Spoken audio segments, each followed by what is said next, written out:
Neste vídeo vamos ver os problemas de acessibilidade levantados pelas tabelas. Temos aqui neste primeiro ficheiro, portanto, no que se chama vídeo 7 tabelas 1, uma tabela com os países da União Europeia, nomeadamente uma coluna para o país, para o nome do país, outra a sua capital, a sua população e a sua área. Estas tabelas são, quando uma pessoa cega usa um leitor de tela para ler a informação que nela está contida, o leitor de ecrã vai fazer um varrimento, lendo, por exemplo, linha a linha, da esquerda para a direita e de cima para baixo, ou então de coluna a coluna, portanto começando na coluna da esquerda, indo de cima a baixo e depois passando pela coluna seguinte.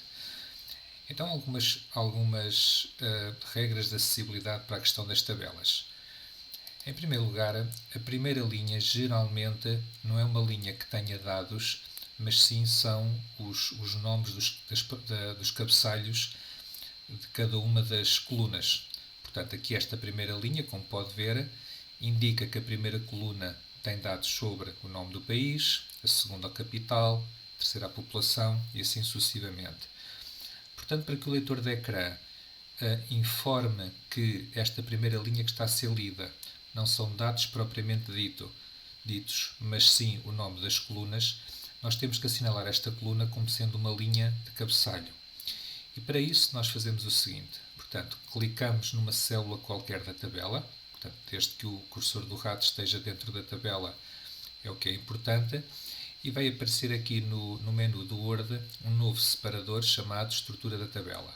Portanto, nós podemos então clicar nele e vamos então ver que logo aqui na primeira região deste separador temos aqui as opções de estilo da tabela e temos aqui a possibilidade de ativar, portanto, ou selecionar, uma opção que se diz linha de cabeçalho. Portanto, aqui a ideia é indicar com rigor ao leitor de ecrã que a primeira linha desta tabela é para ser entendida como um cabeçalho e não como dados.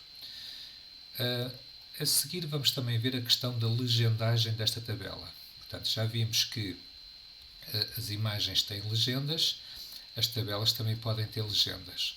Portanto, o processo é idêntico, portanto, nós clicamos dentro da tabela apenas para ele saber a tabela a que nos estamos a referir.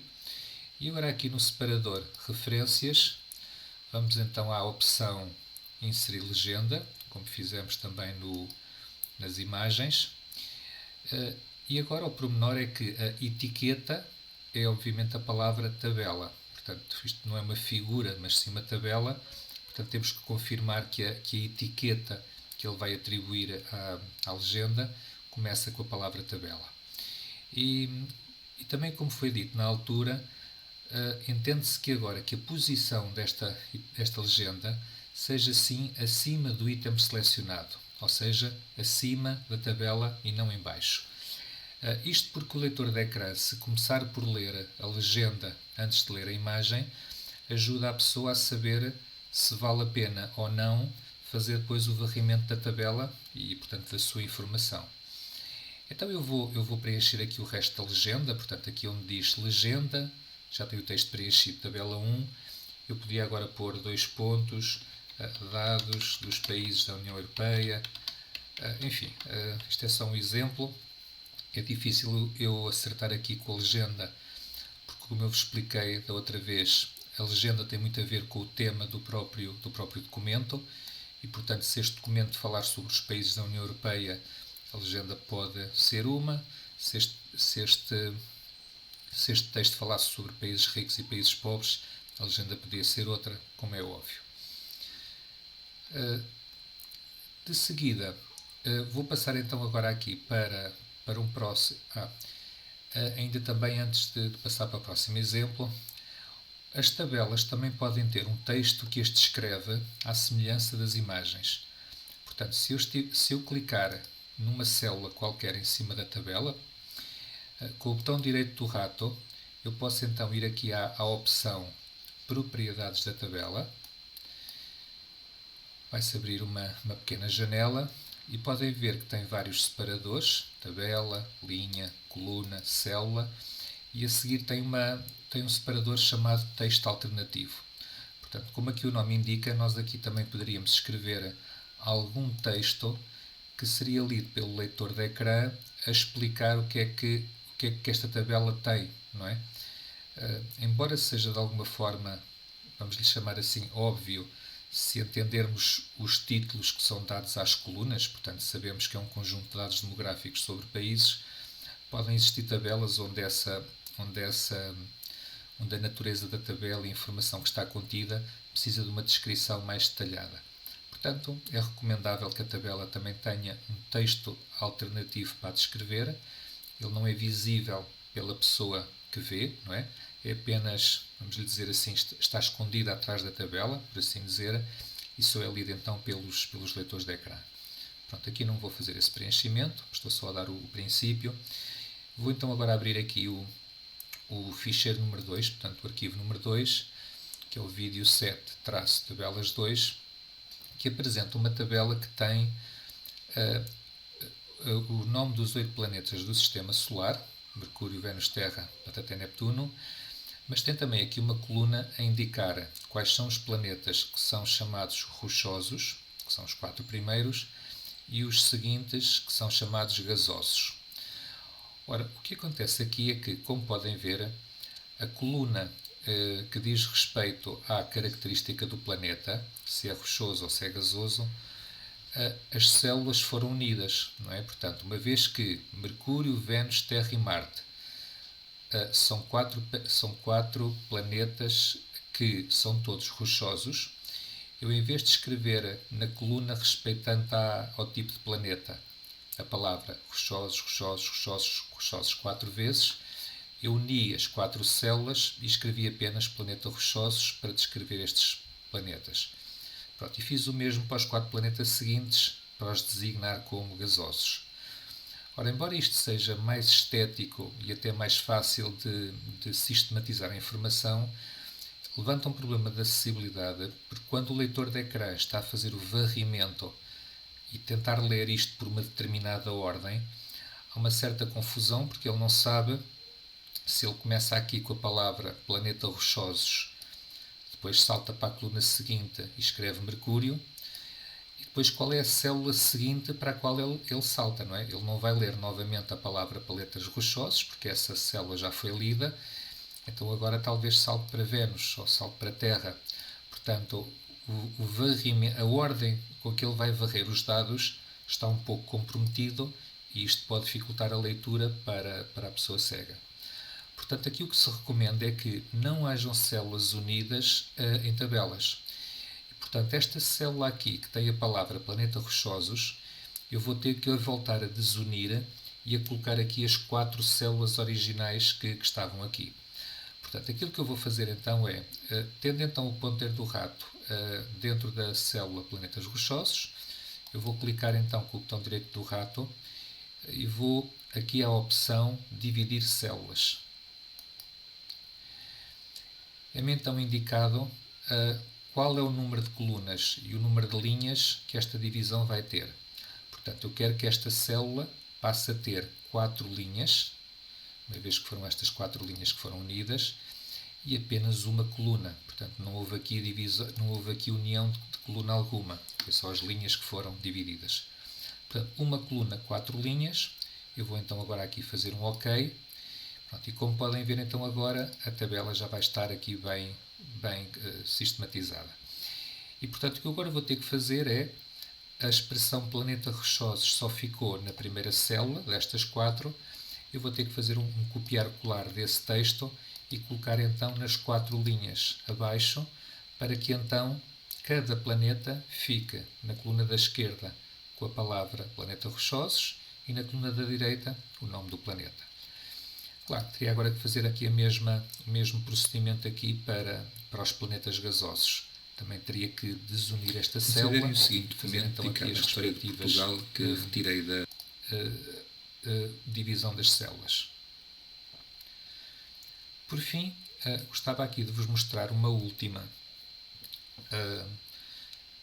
uso que se dá às tabelas, que é considerado um uso bastante errado. Portanto, vocês podem ver que temos aqui no terceiro ficheiro, no vídeo 7, tabelas 3, o nome deste ficheiro, um texto sobre Júpiter e onde há uma fotografia de Júpiter e desejou-se colocar ao lado dessa fotografia algum texto.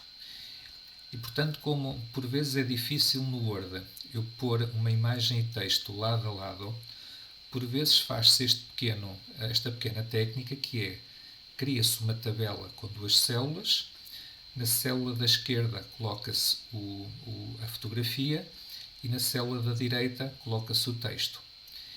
E depois torna-se a linha desta tabela invisível e, portanto, o leitor não se apercebe que está aqui uma tabela.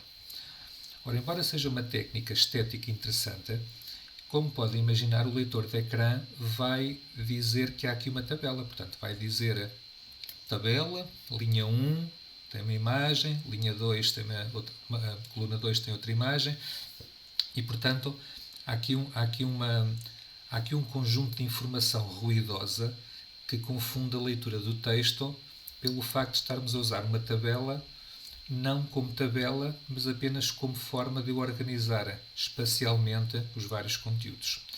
Portanto, o que nós aqui vamos fazer é eliminar a tabela por completo e tentar ver então como é que poderíamos pôr uma imagem lado a lado ou até mesmo se isto é recomendado todo. Portanto, o que eu vou fazer então aqui é uma linha em branco só para eu poder introduzir os elementos que estão na tabela. E o que eu então vou fazer é começar por vou colocar a imagem nessa linha que eu acabei de criar. Portanto, eu seleciono a imagem, faço um cortar, por exemplo, com o Ctrl X, e agora vou então para a linha em branco que eu criei e faço o Ctrl V. E agora a imagem está fora da tabela. E agora para o texto, eu vou fazer a mesma coisa. Portanto, vou selecionar o texto que está na coluna da direita da tabela, que é um texto sobre Júpiter.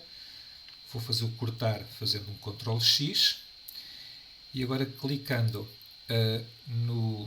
na tal linha que eu tinha criado para colocar o texto. Portanto, a linha já está um bocadinho preenchida na parte da esquerda com a imagem do planeta, mas não me ocupou a folha toda. Portanto, eu clicando o cursor do rato na própria linha, ainda tenho aqui algum espaço para escrever. E, portanto, vou fazer o colar aqui. Vou fazer aqui o Ctrl V. Pronto, e o que podem reparar é que o que aconteceu é que a linha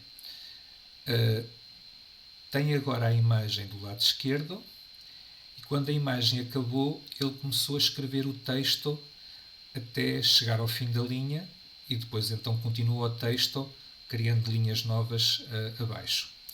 Portanto, ou seja, a imagem e o texto não ficaram muito bem lado a lado. A única coisa que ficou lado a lado foi a imagem e a primeira linha do parágrafo. Portanto, se eu agora desejasse que a imagem ficasse do lado esquerdo de todo o texto, provavelmente saberão que tem funcionalidades do Word aqui para o fazer.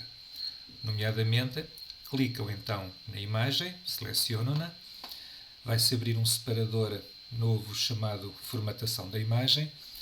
Clicando então nele, existe então aqui depois uma opção chamada moldar texto, que tem um pequeno menu pendente e tem aqui várias formas do texto ser moldado à volta da imagem. Por exemplo, a opção pré-definida chama-se em linha com o texto, eu poderia pôr aqui a opção seguinte, que se chama quadrado, em que agora eu veria que o texto ficava lado a lado com a imagem. De qualquer forma, pode ser um pouquinho incerto saber como é que o leitor de ecrã vai ler isto em sequência. Será que ele vai ler a imagem primeiro e depois o texto? Será que vai ler o texto primeiro e depois a imagem? Portanto, pode haver aqui alguma ambiguidade que não nos interessa ter. E, portanto, talvez a melhor sugestão a fazer é não colocar as coisas lado a lado, mas colocá-las uma a seguir às outras.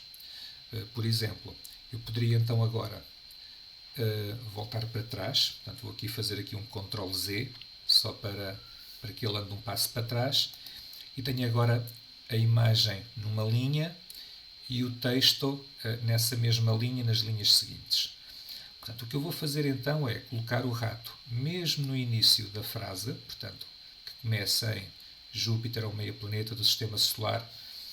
Pronto, e vou dar um Enter apenas para opor todo o parágrafo numa linha diferente. Portanto, por outras palavras, neste momento, num parágrafo tenho uma imagem e no parágrafo logo a seguir tenho o texto. E como aprendemos também há pouco, o texto deve fazer referência à imagem. Por exemplo, ver figura 1, ver figura 2.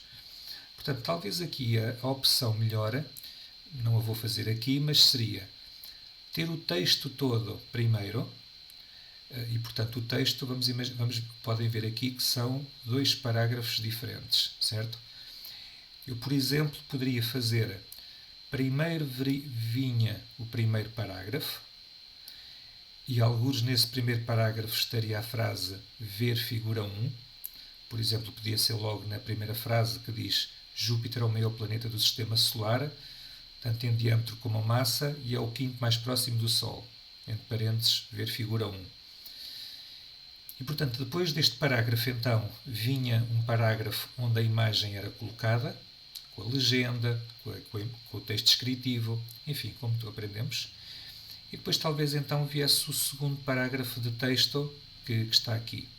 Portanto, é uma sugestão, não é? Eu teria que ser professor de ciências para saber se a ordem de visualização destes conteúdos é esta a mais indicada ou não, mas a ideia aqui que gostava de lembrar é que, por vezes, há tabelas que estão a desempenhar outras funções do que pôr dados, do que organizar informação em tabela, não é?